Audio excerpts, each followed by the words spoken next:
Be da be tato ato no nanontany anao hoe inona avy le lisitrana examen standard tsy maintsy atao rehefa andeha hianatra aty Etazonia zany.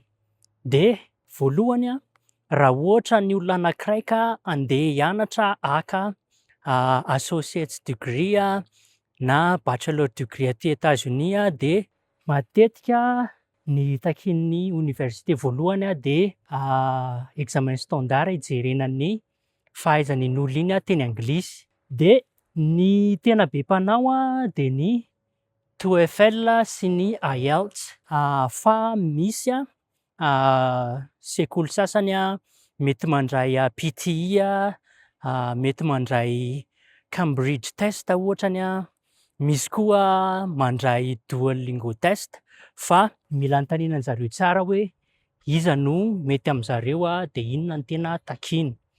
Ankoatran'izay de misy examen standard hafa mety takin'le université ohatra hoe SAT na SAT fa mila anontaniana an'zareo tsara hoe iza am'reo zany no takiny. Raha ohatra ndraika anao masters na PhD de mbola mitaky an'iny examen standard ijerevana ny fahaizana teny anglisyn'le olo iny ny université.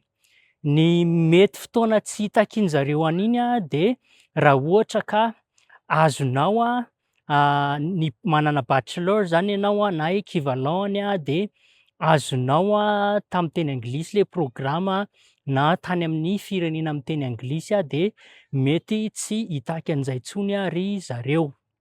Ankoatran'izay misy taranja na programa akademika maro hitakian'zareo examen standard ohatra hoe Jereo raha ohatra ka hianatra MBA ohatra ny olona anankiray na hianatra fitantanana na business de mety ampanaovin'zareo Jereo na ilay antsoina hoe GMAT. Misy karazana programa kosa nefany tena hoe spesifika an'le programa fotsiny le examen standard mila atao.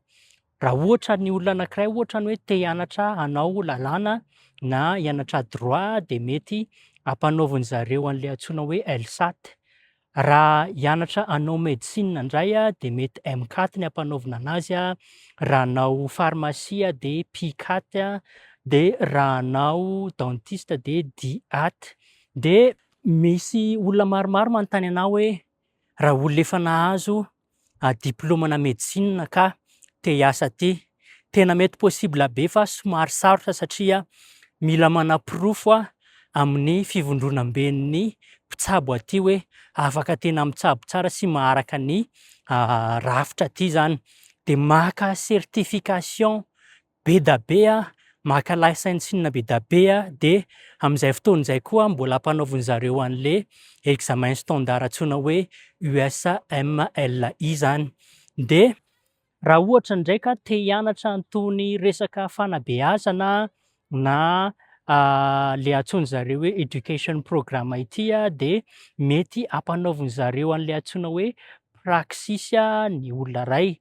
De ny farany raha resaka physical therapy no atao de mety ampanaovin'zareo an'le hoe NPTE. De raha fitinina zany de miankina be da be amin'ny taranja tiana atao, ny fianarana tiana ianarana sy ny diploma tiana ho azo ny examen standard mila alainy tsirairay. Noho izany zany ny zavatra tena tsara atao de ny manontany an'le université hoe inona avy ny examen standard ilainareo raha ity diploma ity sy ity taranja ity no tiako atao. De zay ny androany fa toy ny mahazatra efa nanao lisitra an'ireo examen standard reo miaraka amin'ny lien tsirairay aviny de raha ohatra ka tiantsika ho azo izay lisitra izay de ataovy eo amin'ny commentaire eo ny hoe XMSTD 26 averiko ihany XMSTD 26 fa tonga direct sy automatique any amin'ny MP-anao any ny lisitran'ireo examen standard ireo miaraka amin'ny lien tsirairay aviny. De zay ary fa de amin'ny manaraka indray, mazotoa.